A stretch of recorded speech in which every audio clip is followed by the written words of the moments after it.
wabarakatuh. Waalaikumsalam warahmatullahi wabarakatuh. Selamat pagi semuanya. Selamat pagi juga buat ya. Di sini kami akan mempresentasikan tentang audit forensik dengan materi itu profiling terhadap kejahatan atau criminal profiling. Terus juga ada tujuan audit investigatif dan aksioma audit investigatif.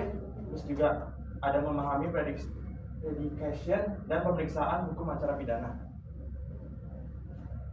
Oke, ini nama kelompoknya itu ada saya sendiri Akbar Nur Hadi dengan NIM 2023031047. Saya Faria Meliani Putri dengan NIM 2023031031. Saya Safira Salsabila dengan NIM 2023031052. Oke, ini kita akan membahas di sini yang pertama itu kita akan membahas profiling terhadap kejahatan atau criminal profiling. Profiling dapat dilakukan dalam upaya mengenal perbuatannya atau cara melaksanakan perbuatannya atau modus operandi. Criminal profiling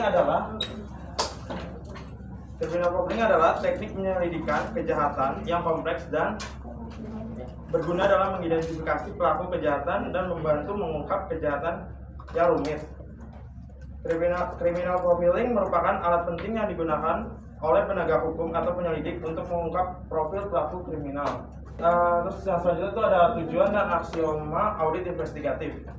Tujuan audit investigatif memiliki tujuan yang utama berkaitan dengan pengungkapan dan penanganan kejahatan serta penyimpanan dalam organisasi yang terdiri dari pengungkapan kebenaran, pendukung tindakan hukum, terus juga ada deteksi dan pencegahan kejahatan, terus juga ada membantu proses penyelidikan, dan yang terakhir itu rekomendasi manajemen risiko.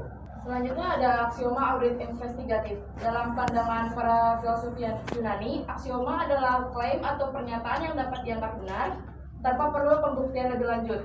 Aksioma atau postulate adalah pernyataan atau proposition yang tidak dibuktikan atau tidak diperagakan dan dianggap sudah jelas dengan sendirinya atau self-evidence. Aksioma merupakan titik tolak untuk menarik kesimpulan tentang suatu kebenaran yang harus dibuktikan melalui pembentukan teori. Association of Certified Fraud Examiners atau ACFE menyebut 3 aksioma dalam melakukan investigasi atau pemeriksaan fraud. Ketiga aksioma ini oleh ACFE diistilahkan fraud axioms atau aksioma fraud yang terdiri atas yang pertama ada aksioma 1 yaitu fraud incident, aksioma 2 reverse proof, yang ketiga aksioma existence of fraud. Selanjutnya ada memahami predication dan pemeriksaan hukum acara pidana, yaitu ada predikasi dalam hukum acara pidana dan yang kedua pemeriksaan dalam hukum acara pidana. Satu predikasi, yang satu pemeriksaan. Selanjutnya ada predikasi dalam hukum acara pidana. Proses ini diatur dalam KUHP dengan prinsip-prinsip berikut. Yang pertama, tahap prediksi itu ada penyelidikan. Yang kedua, asas-asas penting dalam predikasi. Asas peradilan, cepat, sederhana, dan biaya ringan. Yang kedua, asas oportunitas. Yang ketiga ada isu terkini. Revisi KUHP 2025 atau RUU KUHP bertujuan memperbaiki mekanisme prapenuntutan termasuk meningkatkan koordinasi antara penyelidik dan JPU. Hal ini untuk menghindari berkas bolak-balik dan memastikan penyelidikan terarah. Pemeriksaan dalam hukum acara pidana. Pemeriksaan adalah tahap peradilan formal di pengadilan untuk menentukan kesalahan terdakwa. Proses ini dijalankan dengan prinsip yaitu pertama, tahap pemeriksaan itu ada pendaftaran perkara, sidang pertama, pembuktian, putusan, dan upaya hukum. Kedua, asas krusial dan dalam pemeriksaan. Itu pertama ada asas praduga tidak bersalah, yang kedua asas peradilan terbuka, yang ketiga asas peradilan berbasis ketuhanan. Selanjutnya ada tantangan dan reformasi terkini, yaitu ada revisi KUHP 2025, yang kedua ada prediksi penegakan hukum 2025. Selanjutnya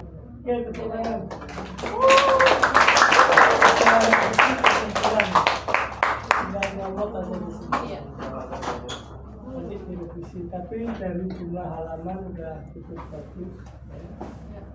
Jumlah halaman cukup bagus dan ini topik yang isu karena KUHP saat ini lagi dalam proses pembahasan final di DPR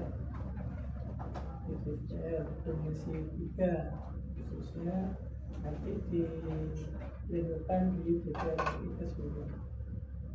Ada sharing pertanyaan dari teman-teman? Ini menarik, lanjutan dari profiling kemarin ya. Yang minggu yang lalu kan profiling dari founder dan profiling dari korban. Nah ini dilanjutkan lagi dikaitkan dengan revisi undang-undang. Tujuannya katanya DPR kemarin disetujui itu biar tidak bolak-balik, tidak redundant katanya, biar lebih fokus, lebih cepat penyelesaiannya. Itu katanya. Tapi dari lembaga hukum, bantuan hukum yang Jalan Diponegoro itu ya, kebetulan teknikalnya itu ngomong bahwa tidak ada masukan yang diajak masyarakat. Mestinya menurut dia adalah masyarakat diminta masukannya ya, kalau kita akuntan manajemen, akuntan publik itu ada public hearing.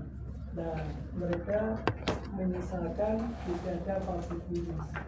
Ya, dari pemerintah langsung ke DPR dibahas, tidak ada masukan dari praktisi atau masyarakat. Ini itu kemarin dikomentarin ya, dikomentarin oleh Ketua Direktur Lembaga Bantuan Hukum Jakarta.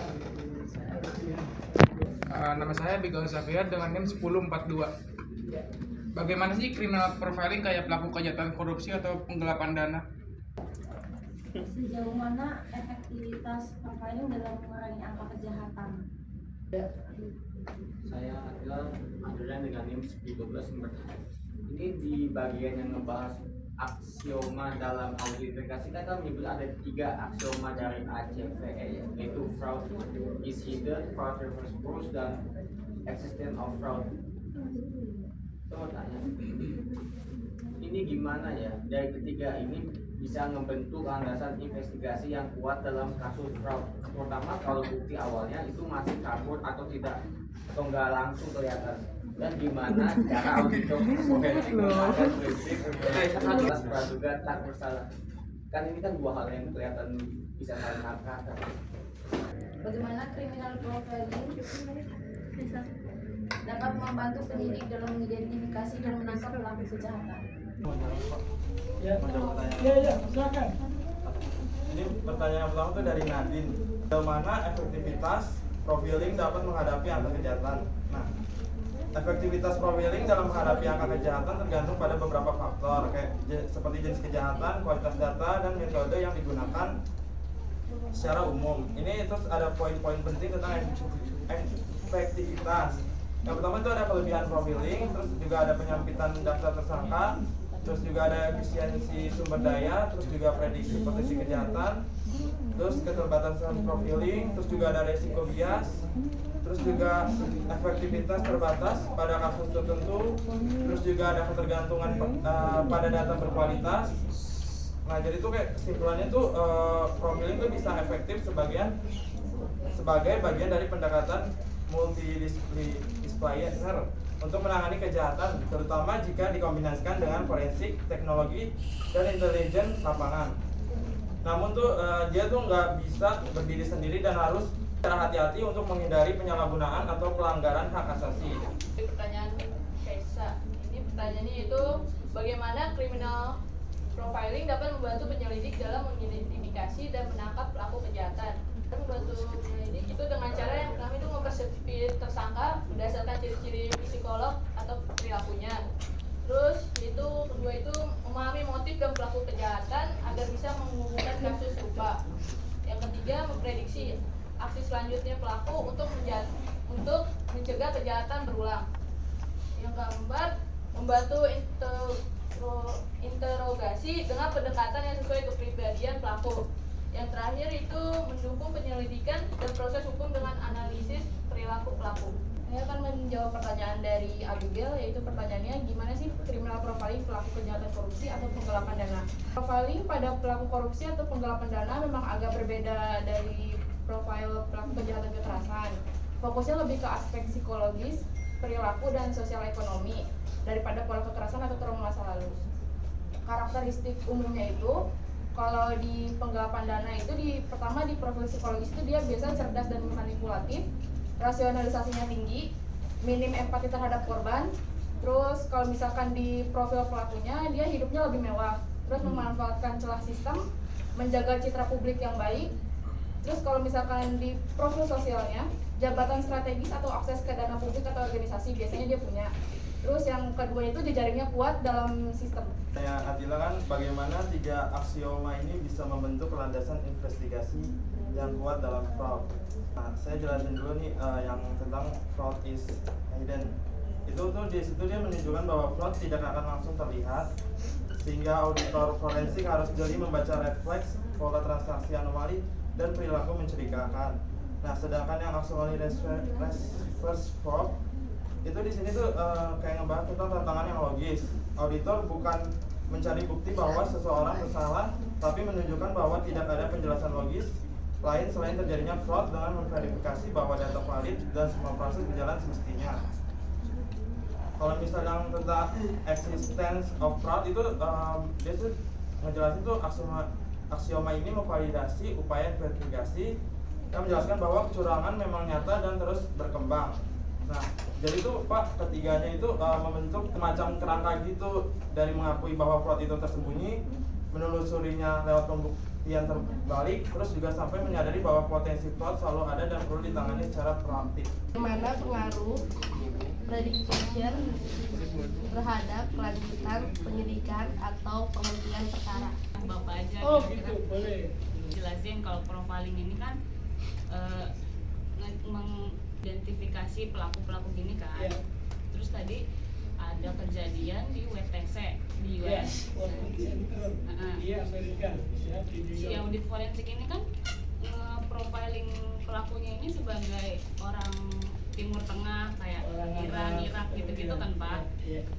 Nah, kira-kira dari profiling ini tuh kan bisa bikin stigma masyarakat tentang orang Timur ini kan jelek gitu kan Pak. Dari profiling ini ada nggak sih Pak kayak tanggung jawab atau celah untuk memperbaiki, kayak misalkan si orang ini kan nggak ngapa-ngapain nih, maksudnya dia orang Islam Timur Tengah mau ke US, cuman dibilangnya lu mau ngebom ini ya Iya, gini-gini. diperiksa lebih ketat gitu. Jadi, hasil perbaikannya- profiling ini jadi digunakan untuk melakukan pemeriksaan lebih ke ketat. Itu ceritanya gitu, profiling ini. Ini lulusan STAN, mungkinnya 2, 3, ya kan? Itu diperiksa. Tapi kalau lulusan UI, mungkinnya 2 nggak diperiksa, gitu loh Mbak. Jadi profiling itu dalam rangka untuk itu. Kita selanjutnya nanya bagaimana pengaruh predication terhadap kelanjutan penyidik atau penghentian perkara. Pertama-tama itu apa sih predication? Predication itu adalah dasar awal yang masuk akal dan objektif bagi aparat penegak hukum untuk memulai suatu penyidikan. Biasanya berbentuk informasi awal, laporan, terus temuan audit, atau indikasi adanya tindak pidana. Terus kita langsung masuk ke apa sih pengaruhnya ke penyidikan atau penghentian perkara. Yang pertama itu menentukan apakah penyidikan bisa dimulai. Kalau predicationnya kuat, penyidik dapat menaikkan kasus dari penyelidikan ke penyidikan. Terus kalau tanpa predication yang cukup, penyidik tidak boleh sembarangan memulai penyidikan karena bisa dianggap melanggar asas legalitas atau prosedur. Yang kedua itu menjadi tolak ukur lanjut atau tidaknya perkara. Jika selama penyelidikan tidak ditemukan bukti yang mendukung predication, maka perkara bisa dihentikan melalui SP3, yaitu surat perintah penghentian penyidikan. Namun bila bukti awal diperkuat, maka predication menjadi dasar untuk pengembangan kasus termasuk pemeriksaan saksi, penyitaan, dan penggeledahan. Yang ketiga itu menjadi bahan uji pra-peradilan. Dalam pra-peradilan, predication yang lemah sering jadi argumen utama bagi tersangka atau kuasa hukum untuk menggugurkan penyidikan karena dinilai tidak sah secara hukum.